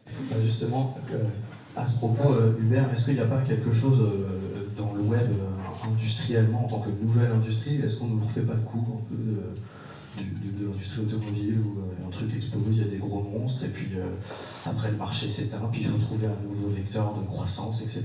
C'est pas vieux tout ça, non? Il y a des gens qui ont écrit là-dessus dans les années 50. Oui, les historiens, notamment, et des technologies sont souvent intéressants pour ça, parce qu'ils nous permettent justement de décaler un petit peu le regard et de regarder comment se sont construits ces choses, comment elles ont évolué. Moi, il n'y a pas bien longtemps, je lisais, je me souviens plus du titre, le livre de Tim Wu sur les médias. Je me souviens plus du titre. Master Switch. Non, celui d'après. Non, celui d'avant. Voilà, celui au milieu, tu vois. Et justement, il faisait un historique des médias et de leur évolution. Et c'est toujours fascinant de voir que un problème est toujours résolu par une solution qui va causer des nouveaux problèmes, qui va créer une nouvelle solution, etc., quoi. Et on est toujours dans cette fuite un peu solutionniste autour des technos, et elle n'est pas neuve. Tout à l'heure, je vous parlais de ce qu'on a vu, par exemple, le phénomène sur les réseaux Wi-Fi. On l'a vu après ailleurs, dans d'autres champs. On voit que, en fait, la difficulté, alors qu'on nous promettait que le web allait nous permettre tout à chacun de pouvoir construire des services, de pouvoir être maître de soi, c'est pas ça qui est arrivé, en fait. Hein. C'est pas ça qui est arrivé. Aujourd'hui, c'est des endroits qui sont très structurés économiquement, financièrement, avec des technologies de plus en plus avancées et de moins en moins accessibles au tout à chacun, même s'il y a des tas de choses qui sont distribuées. Et aujourd'hui, effectivement, qui peut venir concurrencer la puissance d'un Google, d'un Facebook? Uber, Lyft, il y a encore un petit peu de guerre entre l'un et l'autre, mais ça va peut-être se finir dans le sang, etc. Et on voit qu'il y a des services énormes, mondiaux, qui ont pris possession de ce que nous sommes et face auxquels on est assez démunis, vu la taille, vu la puissance financière et la capacité qui va avec. Alors, il y a une espèce de quête un peu prométhéenne qui est effectivement pas nouvelle. Il y a cette sensation que ça avance tout seul, quelque part, qu'on ne peut rien faire depuis 200 ans, ça date un peu il y a 200 ans quand même, tout ça. Et puis, il y a des petits mouvements qui se créent à droite, à gauche, qui arrivent notamment par le design. Donc je regarde par là, parce qu'il y a Karl qui est président des designers éthiques. Toi, tu parles de slow web, donc c'est un truc que je vais t'interroger après, de slow tech. Et tu fais justement cette analogie avec le bio, en fait, enfin, de slow food, pardon. Tu me dis, voilà, il faut consommer mieux, entre guillemets. Bon, je vais te rentrer un peu dans l'art, mais est-ce que ça suffit, quoi? C'est une bonne question. Je voulais juste profiter, attendez, je vais essayer de le retrouver, une petite phrase que j'aime beaucoup de Kevin Kelly, qui était un des cofondateurs de Wired. La technologie crée autant de nouveaux problèmes que de nouvelles solutions. La plupart des problèmes que nous aurons dans le futur seront causés par les technologies qui ressemblent à des solutions aujourd'hui. Je trouve qu'il résume très bien la problématique dans laquelle on est. Pharmacon. Exactement. Donc la question en fait du slow web, qui est finalement une forme alors, j'ai toujours été fasciné par le design. J'étais fasciné par le design, les visions notamment d'Alan Kay qui a développé le Xerox Alto, qui est une première interface utilisateur. Et ce qui est fascinant dans ces designers, c'est qu'il y avait une forme d'humanisme incroyable. Ils avaient tous cette vision que l'ordinateur allait améliorer le monde. Évidemment, ensuite, il y a des sociétés plus commerciales, notamment Apple et aussi Microsoft, qui ont profité de tout ce travail et qui l'ont mis en œuvre avec une doctrine différente. Et pour moi, l'idée du slow web, c'est cette idée que quand le logiciel entoure notre intimité, parce que c'est le problème de ce que Shoshana Zuboff appelle le capitalisme de surveillance, c'est qu'aujourd'hui, le logiciel interagit avec notre intimité, que ce soit avec nos données intimes, que ce soit avec nos chats intimes, que ce soit avec nos mails, et qu'à partir de ça, on est capable de prédire ce qu'on disait tout à l'heure, ce futur immédiat. on est capable de transformer. En fait, on a quelque chose qui n'était peut-être pas fait pour être ouvert au marché, a été ouvert au marché. C'est-à-dire que vous êtes déprimé, vous avez envie de partir en voyage. Ah, cette action est monétisable. Qui la veut? Ok, vous. Voilà, c'est ça en fait aujourd'hui ce qu'on fait. C'est qu'on prend nos désirs intimes, non exprimés, nos faiblesses, et on les transforme de la même manière qu'on a pris l'espace et qu'on a dit à un moment donné on va le monétiser. Ça donnait l'immobilier, ou d'une certaine manière on a décidé de travailler sur la fragilité. Et aujourd'hui, avec l'intelligence artificielle, en tout cas avec le machine learning, l'idée qu'on a une capacité d'aller jusqu'au bout. Le machine learning, c'est de se dire s'il y a une balle rouge au milieu d'1 milliard de balles vertes, la plupart d'entre nous, au bout de 5 minutes, on va pas s'y intéresser, mais la machine va passer le temps qu'il faut. Donc si vous êtes déprimé et qu'on a compris que d'une certaine manière, en vous montrant certains types d'images, on va continuer à créer cet état d'anxiété qui est bon pour certains types de publicité. On va aller jusqu'au bout, jusqu'au suicide. La cause de dépression numéro 1 maintenant aux États-Unis, c'est le téléphone mobile. Et donc se pose la question de quel type d'éthique on veut avoir. Et le design aujourd'hui et c'est très dur parce que j'explique toujours ça dans la relation entre un père et un enfant. Aujourd'hui, un père peut raconter ce qu'il veut à son enfant, il va le croire. Et donc ça lui donne une responsabilité énorme. Le logiciel a le même problème. Vous pouvez prendre instantanément le contrôle de l'utilisateur. Vous pouvez lui faire croire des choses.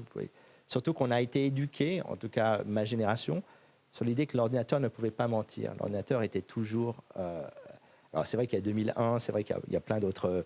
Il y a plein de films qui essayent de... Mais fondamentalement, l'idée, c'était la machine est infaillible. Et donc, pour moi, les 3 règles que j'essaye de donner pour le slow web, c'est respecter le temps de l'utilisateur, respecter son attention et respecter sa vie privée. Respecter le temps, c'est la technologie aujourd'hui, d'une certaine manière, est additive. On a plus de technologie. À chaque fois qu'on fait quelque chose, on veut rajouter une couche. Finalement, je pense qu'on est arrivé à un moment où il vaut mieux enlever des couches. Donc, il faut soustraire. Ça, c'est très important. Donc, quand on crée quelque chose, on doit s'assurer qu'on n'ajoute pas une complexité temporelle, une complexité psychologique. Typiquement, quand Netflix, à 3 heures du matin, vous montre la prochaine série, au lieu de vous dire « il est temps d'aller dormir », a créé ce genre d'addiction. La deuxième, c'est évidemment l'attention. C'est je prends mon téléphone et puis je lève la tête et je me dis « ah mince, 10 minutes de ma vie à voir des choses qui ne servent à rien ont été prises ».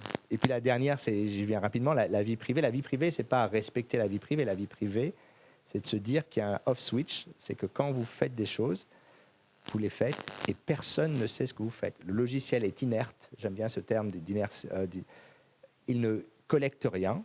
C'est un peu le mode incognito de Chrome, qui d'ailleurs, curieusement, va devenir le mode incognito maintenant dans beaucoup d'applications. Mais cette idée qu'il n'y ait, à un moment donné, vous dites stop, je continue de bénéficier du logiciel, mais vous ne bénéficiez pas de la quête. Et ça, ce sont des concepts qu'il va falloir développer parce qu'effectivement, on a ce problème de l'intimité. Moi, je suis pour l'interdiction des technologies de manipulation et d'intimité.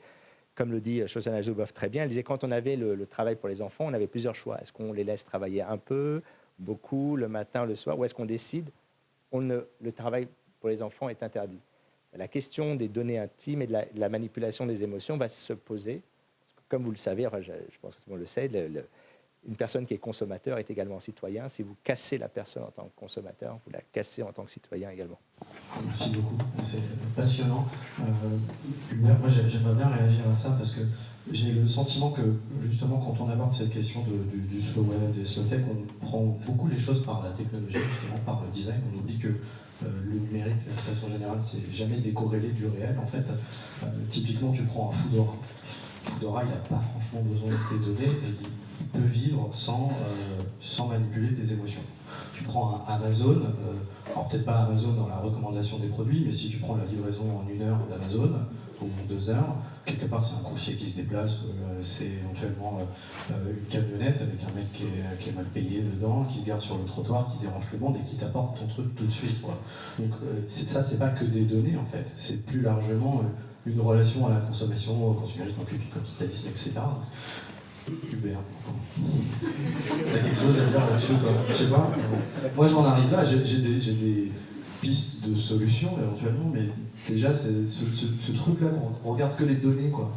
Il est là, il est que dans les données, le problème, vraiment? Il y a quelqu'un qui veut répondre. Non, il n'est pas que dans les données le problème, il est aussi dans les systèmes et la manière même dont ils sont conçus en fait. Quand vous avez comment dire, ils sont conçus dans une vision d'agrégation de choses individuelles, un petit peu comme ce que fait Facebook. Vraiment, Facebook, c'est ça. On est chacun derrière son écran. On a l'impression d'être tous ensemble à partager des trucs, mais en fait, on reste chacun derrière son écran. Et c'est l'agrégation et la manière dont l'algorithme est fait qui vous donne l'impression d'être tous ensemble. Mais effectivement, l'un des enjeux, effectivement, enfin, c'est pas qu'une question de design. C'est là où je suis. On a regardé ces questions récemment autour de la question attentionnelle, notamment avec les designers éthiques et d'autres. Et on voit que, par exemple, ces questions attentionnelles ne se résolvent pas seulement en promouvant des bonnes manières de faire, surtout pas que des bonnes manières de faire aux utilisateurs. C'est comme la question des déchets aujourd'hui. C'est à nous, chacun d'entre nous, d'être responsable, de faire attention à nos bouteilles, à nos bouts de plastique. Et là, on est dans une culpabilisation forcenée de l'utilisateur. Or, quand même, on est face à des entreprises qui ont des effets, qui font des effets, etc. Et on est face à des politiques également qui ont des effets, qui font des effets. Et donc, ça ne peut pas reposer que sur nous, utilisateurs. C'est pas nous, en étant complètement vertueux et avec nos données et avec des systèmes open source, etc., qui arriveront à contrebalancer ça. On a besoin d'une impulsion qui soit aussi plus sociale, qui soit aussi plus politique et qui soit aussi, pour moi, il y a un peu un air de la guerre dans tout ça, qui soit aussi économique et financière. Aujourd'hui, on pourrait imaginer, ou ils s'imaginent déjà des formes d'alternatives à tous ces grands services qui sont plus communautaires, plus distribués, plus coopératifs, tout à fait, comme le web décentralisé dont on parlait, mais aussi des initiatives comme celle de Framasoft, avec des formulations d'outils, etc. Le problème, c'est que, alors, c'est pas l'enjeu de les faire devenir des licornes, et ils ne le rêvent certainement pas, mais on voit bien qu'on est aussi dans un système global qui fait que il y a de l'argent pour la start-up qui va vous faire rencontrer le chien du voisin, mais on n'arrive pas à aider ces projets qui ont de la valeur et qui ont du potentiel, même si c'est plus dur, parce qu'ils se fonctionnent d'une manière coopérative, à plusieurs, donc ça prend plus de temps, c'est plus compliqué, ils ne cherchent pas à lever des millions, etc., mais ils font d'autres propositions de valeur. Et en fait, le final, comme tu dis, c'est un petit peu cette question vraiment du modèle économique. Lionel Morel dit que c'est la question de l'open source est agnostique économiquement. C'est-à-dire qu'elle n'a jamais pensé ces questions financières et ces questions politiques qui vont derrière ces enjeux technologiques, en fait. Je pense qu'aujourd'hui, on a vraiment besoin de les poser. Je ne dis pas que c'est simple, loin de là. Je pense que c'est vraiment compliqué, mais si on ne relie pas la question technologique à la question sociale et à la question politique, on a un problème. C'est l'historien des sciences David Noble, Le progrès sans peuple, oui, qui, l'un parmi d'autres, qui disait vraiment, en fait, la question de la technologie aujourd'hui, il faut la rendre politique, parce que derrière, en fait, elle est politique. Et ça, c'est un problème plus large et qui n'est pas qui n'est pas très simple à lever, mais auquel nous devons nous attabler. Je pense que je suis entièrement d'accord avec ce que tu dis. Je pense qu'on a quand même pas mal échoué aussi. Il faut être clair à politiser l'Internet. déjà, le fait qu'on n'ait pas compris que dès les années 70, il y avait deux visions du monde numérique. La vision américaine qui est devenue ce qu'elle est devenue, une vision européenne beaucoup plus humaniste qui a été finalement mise de côté. Parce que ce qui est très, très intéressant, c'est que au-delà de la question des alternatives, ce qu'on appelle souvent les small tech, par opposition au big tech, tout existe aujourd'hui, on peut faire ce qu'on veut, tout existe. La question, c'est est-ce qu'on investit dans les infrastructures alternatives ou est-ce qu'on préfère laisser d'autres acteurs développer ces infrastructures. Quand le gouvernement précédent décide que l'éducation nationale va travailler avec Microsoft, c'est un choix politique. Quand on voit, d'ailleurs, c'est très intéressant parce qu'on arrive à une semaine, je crois, des élections européennes. Nous n'avons absolument aucune idée de ce que pense quiconque sur quoi que ce soit. Non, mais je le dis de manière très ouverte. Si le Parti Pirate, il y a plein de copains qui je trouve que c'est mais on veut aussi parce que l'Europe reste, je pense que tout le monde intuitivement sait que c'est le dernier rempart, que ce qui se passe dans le numérique. Alors j'ai eu la chance quand j'étais au Conseil national du numérique de travailler, la chance entre guillemets, de travailler sur le TTIP, qui était le traité transatlantique, sur la question de l'Internet. Et quand on a reçu de manière très confidentielle le premier rapport de l'Europe, d'ailleurs on était tous sur écoute, enfin, c'était assez bizarre comme environnement, hein. J'ai senti la pression. Quand on a eu le document, je l'ai lu, et je m'en rappellerai toujours. À la fin, j'ai repris la première page pour me demander si c'était l'Europe ou les États-Unis qui avaient écrit ce document. C'était terrifiant, c'est-à-dire qu'en fait, on avait complètement abandonné l'idée d'une souveraineté, complètement abandonné l'idée d'une vision politique. Aujourd'hui, ce que j'appelle les digital supremacists, donc les suprémacistes numériques, ce sont des gens qui pensent que l'analyse de la donnée est plus importante que tout le reste. Ça veut dire que si un certain nombre d'acteurs, et on le voit par rapport aux white nationalists, white supremacistes aux États-Unis, un des grands problèmes, c'est mais pourquoi on n'enlève pas ces données? Mais parce que statistiquement, elles sont valides. Éthiquement, elles ne le sont pas, mais statistiquement, elles sont valides. Et aujourd'hui, on a transféré, et ça a été le cas également dans la finance, mais c'est encore plus vrai on a transféré au réseau, on s'est absous de toute responsabilité parce que d'une certaine manière, on ne voulait pas traiter ces problèmes. Et d'un point de vue politique, technologique et éthique, l'Europe est en fait prise en sandwich entre le crédit social chinois, dont tout le monde dit qu'il est horrible, mais qu'on adorerait en France mettre en œuvre d'une manière ou d'une autre. Hein. D'une certaine manière, ce qui est incroyable avec la crise des Gilets jaunes, c'est que une des choses qu'on m'a racontées, c'est que les gens ont cassé tous les radars de quasiment toutes les autoroutes. Et ne conduisant pas, je n'avais pas compris que désormais, avec ces outils, les gens vivent dans la peur quand ils vont n'importe où en vacances, qu'à un moment donné, quelque part, à un endroit qu'ils ne savent pas, ils vont être flashés. Donc, d'une certaine manière, le réseau, c'est les mêmes techniques de contrôle de la population. Et de l'autre côté, on a la vision de la Silicon Valley, parce qu'on parle souvent de la vision US, mais c'est plutôt la vision de la Silicon Valley, parce que la plupart des gens aux États-Unis, en tout cas un tiers des gens aux États-Unis, sont plutôt d'accord avec nous. Quand on voit maintenant Elizabeth Warren, mais il n'y a pas qu'elle, Kamala Harris, enfin tous les candidats sont en train de se dire il y a un problème. Donc il y a cette vision politique et on n'a pas réussi aujourd'hui à non seulement politiser, mais surtout définir quelle est notre vision politique en Europe par rapport à ces questions. Parce qu'une fois qu'on les a définies, on peut mettre les moyens. Est-ce qu'il faudrait mettre des milliards dans les infrastructures open source? Est-ce que l'open telecom, parce qu'aujourd'hui on parle de Huawei, mais vous ne le savez peut-être pas, des boîtes comme Amarisoft, avec un PC à $500, on peut faire une antenne 5G. On n'a pas besoin de tout se mettre pour le dixième du prix. Donc ça veut dire qu'on pourrait créer une infrastructure télécom open source, une infrastructure de logiciels open source, et on pourrait véritablement développer ce genre de choses. Ce que tu disais pour Framasoft, mais en version on stéroïde. Et c'est une décision, on peut la prendre. Mais on ne la prend pas. Et une des questions qu'il faut se poser, c'est pourquoi? J'avais encore plein de questions, on va arrêter là.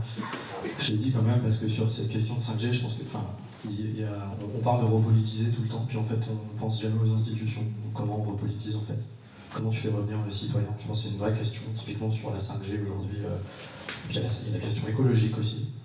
Typiquement, il faut peut-être rapprocher les combats. Si je prends la 5G par exemple, c'est un truc qui potentiellement pollue énormément parce que ça va soutenir les voitures autonomes. Voilà. Donc, est-ce qu'il faut que ce soit des gens qui fassent de la 5G chez eux? Ça serait très bien, c'est une réappropriation technique. Ça ne veut pas dire que c'est écolo. Enfin, je pense qu'on en arrive un peu à ce point-là, qui est celui de comment tu remets du citoyen, quoi. Les citoyens, c'est des gens dans des assemblées citoyennes. Donc, faut aller voir du côté des formes de démocratie qui existent pour changer ça. Donc, j'allais finir là-dessus, mais vas-y. Je voulais juste pour prendre là-dessus. On parlait tout à l'heure des 13 millions de gens qui ne sont pas connectés à l'Internet en France. On nous le dit toujours et on nous explique qu'on va les convaincre de se connecter à Internet. Mais en fait, ces gens ne veulent pas être connectés à Internet et ils ont raison, ils en ont le droit. Et c'est un des problèmes, tu parlais aussi de la vision politique, c'est qu'on va soudain remplacer des interfaces qui fonctionnent bien, humaines, pour obliger les gens qui sont en stress. Moi, ma mère, quand il faut envoyer un email à l'administration, elle est en stress. Donc si on lui dit maintenant il faut remplir tous ses impôts uniquement par Internet, c'est le stress maximal. Et ces gens-là, en plus, ne sont pas accompagnés, contrairement à ce qu'on dit. Donc je voulais juste intervenir là-dessus, c'est qu'effectivement, on a aussi une vision de l'État qui veut aller dans la même direction que la Silicon Valley. On va tout numériser, on va aller à fond. On ne sait pas pourquoi, mais on va y aller quand même. Alors peut-être que tu... C'est ce qu'on voit depuis Snowden, quoi. Il y a une alliance qui est en train de se faire entre la surveillance des entreprises et le contrôle des États. On ne sait pas pourquoi. Ils ont l'impression ainsi de pouvoir et contrôler les consommateurs d'un côté et contrôler la population de l'autre. Donc il y a un mouvement assez net quand même qui va dans ce sens et qui se réalise très concrètement dans des outils techniques, comme tu le dis, qui vont des impôts, etc. Même si ça se fait petit à petit d'une manière insidieuse, etc. Mais on voit ce mouvement et la tentation est grande de toucher le truc qui va permettre de contrôler, de surveiller, etc. Et cette tentation, comment est-ce qu'on l'arrête? On l'arrête avec, par exemple, des moratoires sur ces questions technologiques. Je pense que ce que vient de voter la ville de San Francisco, si je ne me trompe pas, sur un moratoire sur la reconnaissance faciale. Aujourd'hui, la reconnaissance faciale, quand vous voyez les possibilités techniques très très fortes là-dessus et les possibilités de demain, c'est extrêmement inquiétant. On pourrait être reconnu absolument partout. Du moment que vous prenez une photo, voilà, c'est le crédit, c'est pire que le social credit score chinois. Il y a peut-être des moments où il faut se dire, ça va trop loin, on arrête, on stoppe et on réfléchit un peu plus. Merci beaucoup. À vous deux.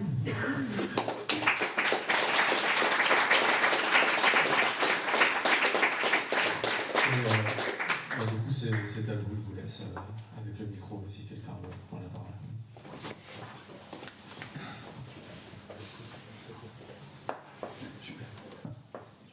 Bonjour, merci à vous. Je voulais partir d'un... Pardon, je suis un peu stressé. Un constat. Je suis développeur et dans le développeur que je connais, je trouve qu'il y a une grande tendance au bien commun, enfin à vouloir faire le bien commun. Et pour moi, les contributions open source, ça part de là. Ça part de cette... voilà, je suis dans une boîte, je dois faire un produit qui marche, pour lequel je suis payé, mais j'ai envie de bosser à côté sur quelque chose pour le bien commun. Donc des fois, c'est purement technique, mais il y a un peu cette... voilà, une volonté de faire mieux.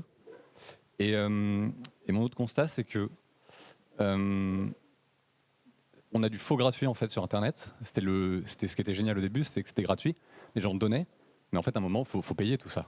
Ça se comprend bien, et c'est du faux gratuit qu'on a. Et donc, partant de ces deux constats, l'idée que j'ai, c'est est-ce qu'il ne faudrait pas forcer à ce que des services qui ne sont pas vraiment gratuits soient payants en fait? Que Gmail ou Facebook ait interdiction de fournir un service gratuit. Ou l'inverse, que des services payants deviennent des services publics. Absolument. Voilà, ou dans un sens, ou dans l'autre. Enfin, on peut l'imaginer. Je pense que c'est payant pour inciter des services alternatifs à développer aussi. Je voulais juste, en tant que développeur, en fait, pour faire changer les choses, il faut que des gens comme toi, en fait, fassent changer les choses et n'acceptent pas on commence à le voir un peu aux États-Unis. C'est fascinant hein, quand je regarde des amis chez Google, chez Facebook qui disent on n'a pas forcément envie d'aller travailler. Je connais quelqu'un chez Google qui est allé chez Google parce qu'il ne voulait plus travailler pour l'armée, et quand il a vu qu'il allait travailler pour un projet de drone, il s'est dit mince. Donc je trouve que c'est fascinant, mais et donc d'une certaine manière, les choses ne vont pas toujours dans la mauvaise direction aussi, parce que les gens qui travaillent sur ces projets n'acceptent pas de faire n'importe quoi. Donc c'est assez important aussi d'éduquer, d'expliquer que voilà, d'une certaine manière, tous les produits toxiques qui ont été créés parfois par des gens qui le faisaient de bonne foi, plus rarement par des gens qui le faisaient de mauvaise foi, mais ce qui est intéressant, c'est qu'on sait aujourd'hui que tout ça est remonté parce que les développeurs, que les gens ont à un moment donné dit qu'il y en a marre, il faut qu'on fasse autre chose.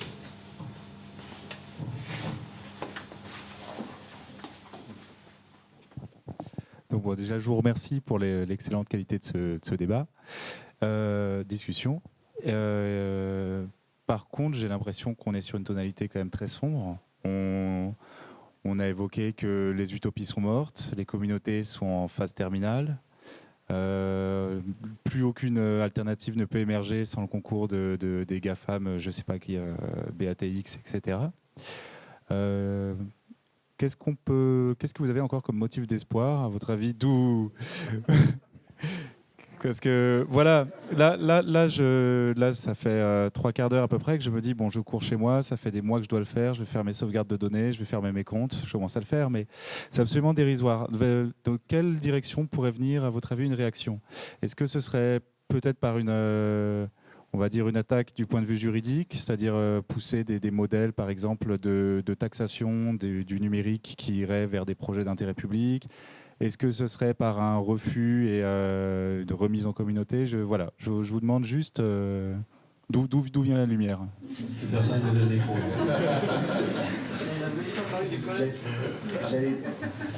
Moi, je pense pas que tout est négatif, heureusement, mais je l'enverrai et je le posterai.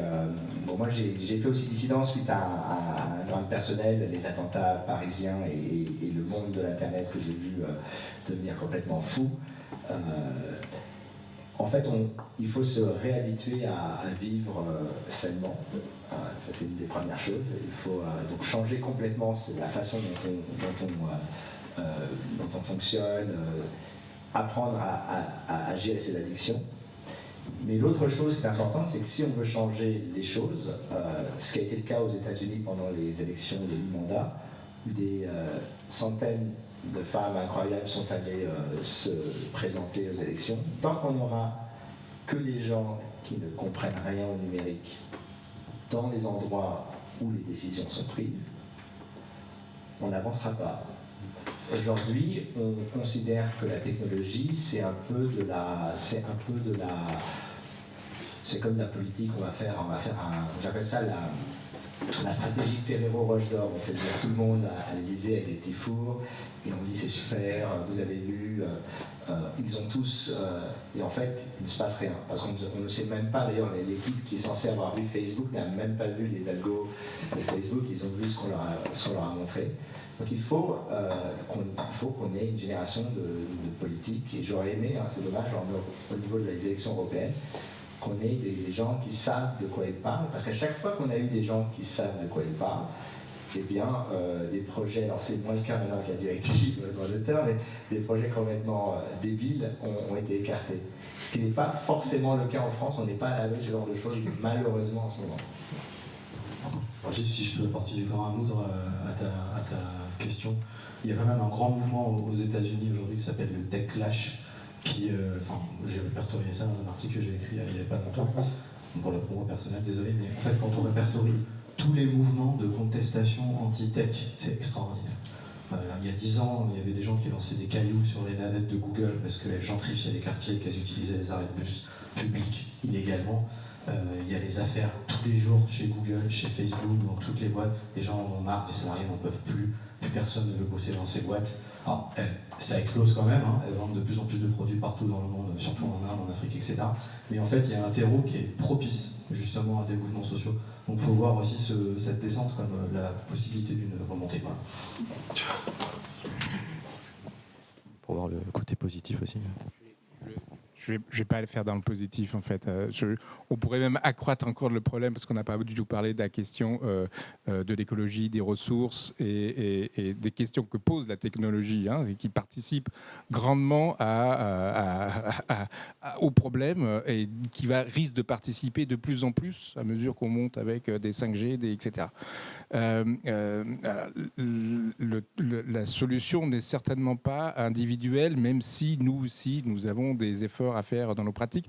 Mais quoi qu'il en soit, il y a le côté social de tout ça nous vampirise.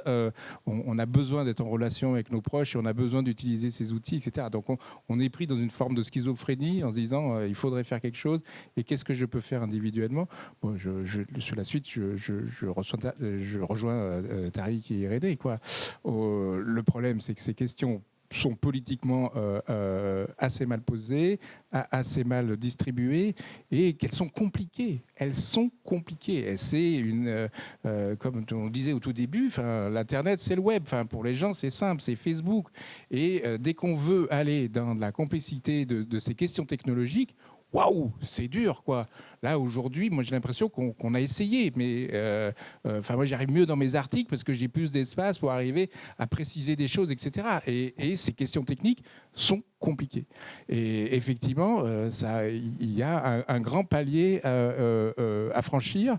Et il ne va pas être simple. Et je pense quand même, malgré tout, que l'enjeu principal pour moi, c'est qu'on se pose tous ou à plusieurs des questions sur ce qu'on veut faire, comment on veut le faire, etc. Vous parliez tout à l'heure de la question, effectivement, des logiciels open source, du commun et des communs du numérique. Enfin, je pense que ce sont des superbes questions qui nous sont adressées. Qui n'existent pas du tout dans le discours, en fait. Voilà. Mais comment est-ce qu'on les remobilise ? Comment est-ce qu'on les fait passer à des échelles différentes ? Là, je pense c'est une vraie difficulté. Il faut y travailler ensemble. Bonsoir. Oui. Merci, mais en fait, la question, Hubert a un peu commencé à répondre, mais moi, je me posais la question de savoir, tout ce qu'on parle depuis tout à l'heure du processus qu'on est en train de vivre actuellement. Comme le disait un moment Irénée, on l'a vu avec l'automobile. Pour moi, j'avais un parallèle avec l'imprimerie, où on a vu l'imprimerie se développer et des grosses sociétés à l'époque qui avaient la main mise sur la presse, mais on voyait des livres passer sous le manteau. On pourrait comparer un peu avec le hacking aujourd'hui. Donc en fait, moi, je vois une espèce de répétition de l'histoire, de cycle. Et en fait, est-ce que finalement, on parle de qu'est-ce qu'on peut faire, est-ce qu'on peut faire, parce que la solution ne serait pas de ne rien faire, justement, non mais vraiment, en fait, de sorte de résilience. Et se dire c'est quelque chose dans lequel humainement on peut. C'est peut-être la question de l'humain derrière qui pose problème et du cycle historique un peu du projet en fait. Moi je me pose un peu la question de savoir si on peut vraiment y faire quelque chose. Alors je suis pas fataliste, mais l'idée se pose la question quand on voit les processus en fait qui sont à l'œuvre qui se répètent un peu toujours. En fait, je suis d'accord, mais en même temps il faut voir qu'aujourd'hui on est dans un monde en multicouche et pendant très longtemps, j'ai pensé que le changement climatique était le problème le plus important. Aujourd'hui, j'ai l'impression que la fin de la démocratie est possiblement le projet. C'est-à-dire que qu'est-ce qui se passe si on bascule dans les environnements que l'on a vus, hein, regardez ce qui se passe aux États-Unis, ce qui se passe au Brésil, ce qui pourrait se passer en Europe, sachant que d'une certaine manière, ce côté anxiogène, quand il y a des gens qui n'ont jamais, d'ailleurs, qui parlent d'IA et qui n'en ont jamais fait, expliquent aux 20h ou un peu partout à qui veut l'entendre que tous les jobs vont disparaître, les jobs des classes moyennes, les jobs des gens bien insérés dans la société. Donc on a créé ce discours auquel se crée d'ailleurs un autre discours dans lequel j'adhère pas, qui est le discours de l'anthropocène, du collapse imminent, où je pense qu'à chaque fois on joue sur la logique de la peur et donc on a perdu sa capacité de raison.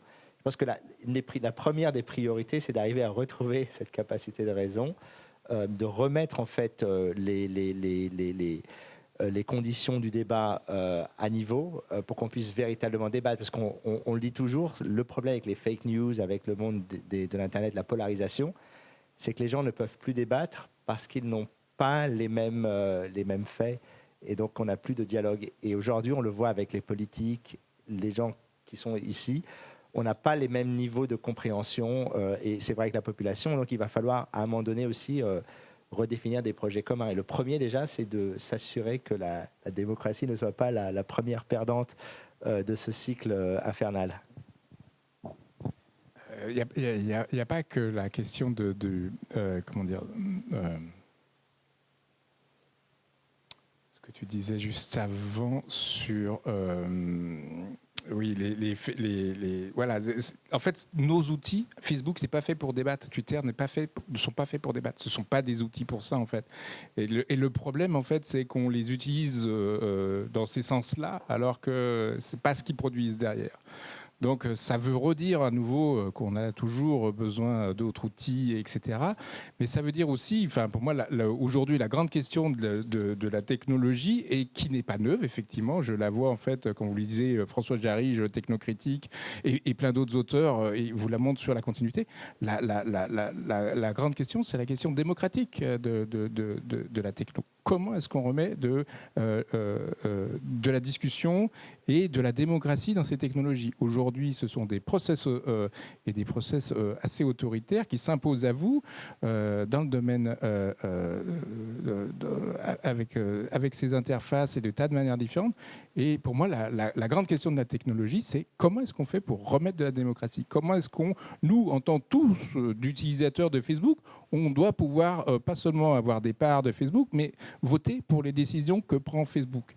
J'ai l'impression vraiment que cette question technologique, cette question démocratique, pardon, est un impensé total aujourd'hui de notre système, qu'il est même combattu. Enfin, pour moi, l'autoritarisme à l'encontre des Gilets jaunes montre vraiment, enfin, un autre domaine, c'est pas du tout techno, mais montre vraiment qu'il y a un problème vis-à-vis du fait démocratique. Et le fait démocratique, il est dans nos entreprises, il est dans les salariés de Google qui se disent non, là, on va dans le mur, on veut pas faire ça, etc. Et voilà, donc cette question démocratique, elle doit être mise dans les organisations et dans la technologie. Et c'est pas facile parce que ça n'a jamais été le cas en fait. La technologie n'a jamais été démocratique. Elle n'est pas là pour ça en fait. Elle sert justement ce capitalisme et ce capitalisme de surveillance. Donc d'où l'importance d'aller peupler les endroits où justement il y a de la démocratie qui va avec la technologie. Et ils sont rares, pas nombreux. Et c'est ceux-là qu'il faut aller aider et soutenir. J'avais un contre-exemple quand même. Il y a un endroit où les technologies sont démocratiques. C'est les Amish. Les Amish. Quand vous prenez les Amish, quand une nouvelle technologie arrive, eh ben, ils discutent et ils décident de la prendre ou pas. C'est une société qui est très patriarcale, mais ils ont une espérance de vie de 85 ans. Voilà. Ils doivent que manger du bio, non? C'est des paysans.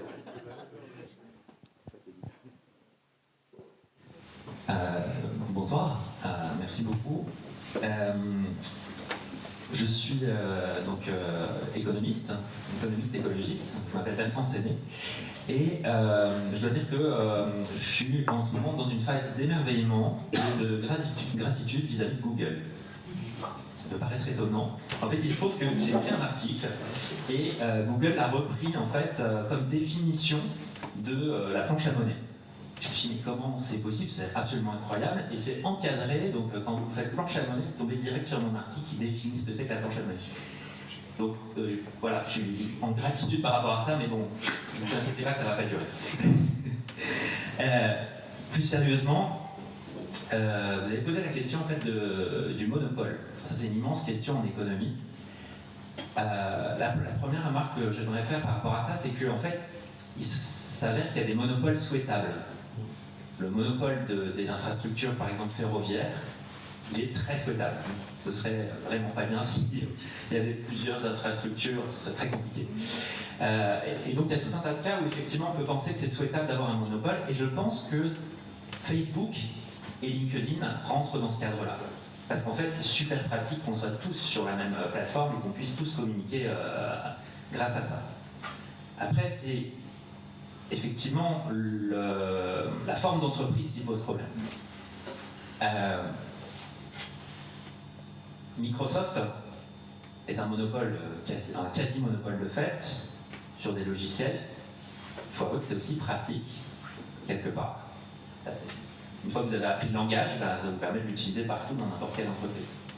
Donc je pense qu'il y a vraiment quelque chose à garder là-dessus. Après, la question, effectivement, c'est est-ce que ça doit devenir un service public, par exemple?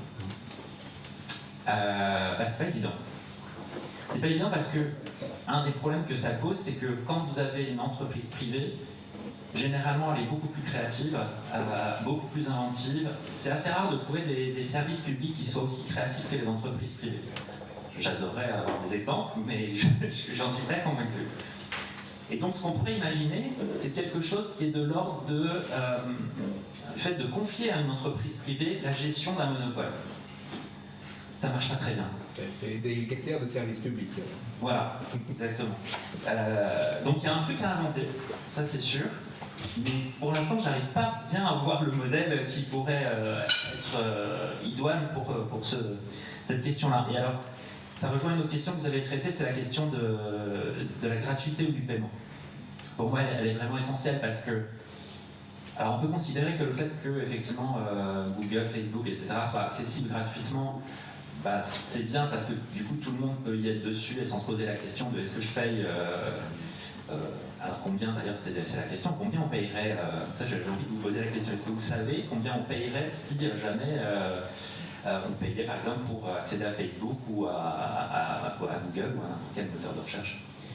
Est-ce que c'est 1 euro, 2 euros, 10 euros? Chaque Européen ramène 2,40 €. Aux US c'est 13, en Europe c'est 9, en Inde c'est 3. Ça, c'est ce que rapporte un utilisateur. Oui, mais ça revient au même. C'est-à-dire, en gros, si tu payes pour qu'on ne rende pas combien tu rapportes?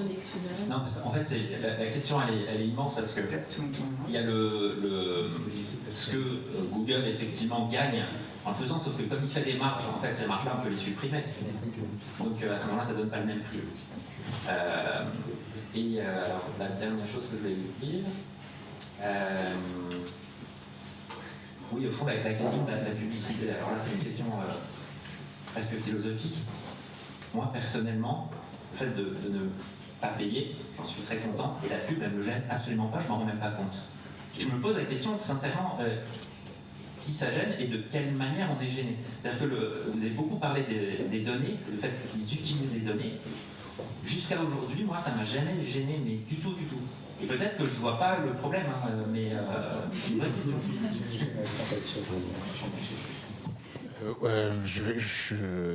Je pense que c'est des bonnes questions. On n'est pas obligé de répondre à toutes. Non, mais j'ai pas de réponse en fait. Juste sur la dernière, je suis assez d'accord avec vous aujourd'hui sur la question de la publicité. Oui, pour beaucoup d'entre nous, elle nous paraît invisible. Moi, je la vois même pas. J'ai en plus certainement comme vous, des adblockers, etc. Je ne la vois pas. Mais le problème, c'est pas que la publicité aujourd'hui, c'est aussi le traitement qui est fait de vos données. Et ce traitement publicitaire est un traitement parmi d'autres. Et ce n'est pas que de l'affichage, en fait, que vous voyez. Ce qu'il faut bien comprendre dans Facebook, c'est derrière, c'est votre email qui finit par être vendu ou cédé à quelqu'un. Ça peut être vos contacts, ça peut être des tas de choses, en fait. Et ce n'est pas seulement de l'affichage publicitaire sur votre écran, c'est des tas d'autres choses qui vont avec. Je prends souvent l'exemple de la question de l'importance en fait de cette question du traitement qui aujourd'hui nous apparaît pas beaucoup. On parle beaucoup de données, de retour des données aux utilisateurs pour qu'il en soit maître. Mais le problème, c'est qu'il y a des traitements qui sont faits par devers nous. Une chose très très simple pour vous faire comprendre. Aujourd'hui, tous les sites vous demandent par exemple votre adresse, votre code postal.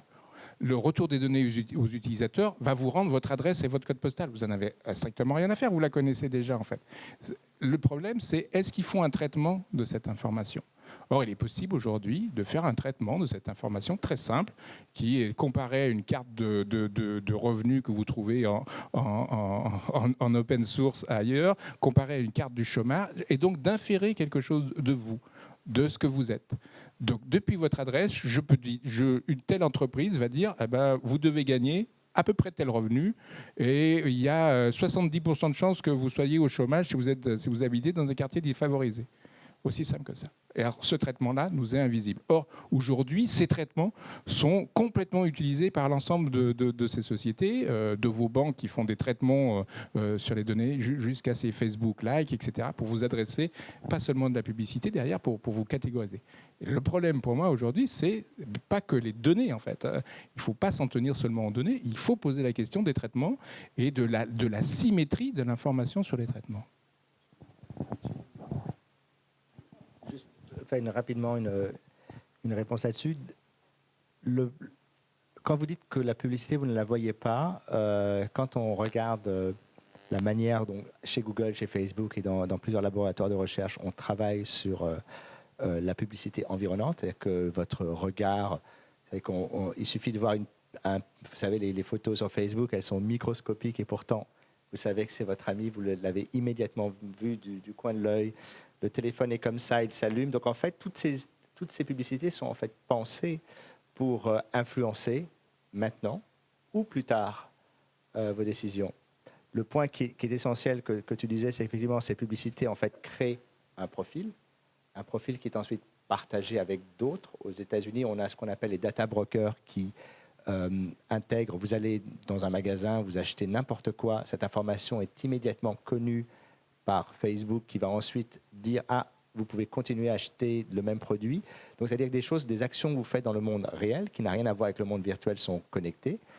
Et en fonction de ces profils, en fonction de caractères religieux, par exemple, on sait maintenant que les outils automatiques d'électricité savent instantanément les gens qui font Shabbat ou des choses comme ça. Donc, en fonction de l'usage d'électricité, donc on peut immédiatement connoter de manière religieuse, de manière sexuelle également, un ensemble d'informations, vont ensuite être mises en œuvre et vont vous définir. Et le problème, c'est que le jour où vous voulez collecter une assurance, une nouvelle assurance, un nouveau service, vous ne correspondez pas à des griefs et vous ne le saurez pas, parce que c'est un peu comme la loi sur le net où les gens sont, à cause d'un algorithme, on décide de leur accorder un bail ou pas, vous ne le saurez pas. Donc en fait, on accepte avec ce système d'aller à un niveau où finalement la manière dont on va être traité n'est pas connue de nous. Je vais juste donner un autre mot-clé, vous regarderez, qui s'appelle ce qu'on appelle le Behavioral Biometrics, qui est la prochaine étape, qui est de se dire qu'aujourd'hui, instantanément, avec un scanner, je flash la masse osseuse de quelqu'un, je l'ai identifié de manière unique. La manière dont vous tapez sur votre téléphone est unique. La manière dont vous souriez est unique. Et maintenant, il y a une voiture en Chine, vous lui souriez, et votre sourire étant unique, elle sait que c'est vous, elle vous ouvre la porte. Vous allez avoir des outils qui vont connaître en temps réel votre niveau de stress, votre état psychologique. Et la question qui se pose, si on n'arrête pas en fait cette dynamique, c'est jusqu'où on va. On était au départ, on avait des cookies. En 2001, c'est Shoshana Zuboff qui le raconte. La veille du 11 septembre, tout le monde voulait interdire les cookies. À l'époque, on pensait que c'était inacceptable. Aujourd'hui, évidemment, ça fait rire tout le monde, mais on voit le niveau qu'on a pris. Aujourd'hui, on arrive à un niveau de connaissance, d'analyse qui va au-delà de ce que nous-mêmes sommes capables de percevoir. Et si on n'arrête pas, si on n'enraye pas la machine, si on ne crée pas des règles très importantes. Autre exemple, vous faites un kit ADN et quelqu'un de votre famille se fait arrêter parce qu'on a découvert avec l'ADN qu'il était le suspect sur un meurtre. Il n'y a eu aucune relation entre les deux, mais la connexion s'est faite, vous ne le saviez pas. Donc soudain, on rentre dans un monde où en fait, ce que l'on fait, chaque action que l'on fait peut avoir des conséquences que l'on ne connaît pas. Et la question, c'est est-ce que c'est OK? Est-ce qu'il ne faut pas changer ça? Et comment on empêche le système de se développer de manière totalement... Donc c'est pour ça qu'on part toujours de la publicité, mais ça va beaucoup plus loin. Oui, c'est la dernière, je l'ai fait exprès.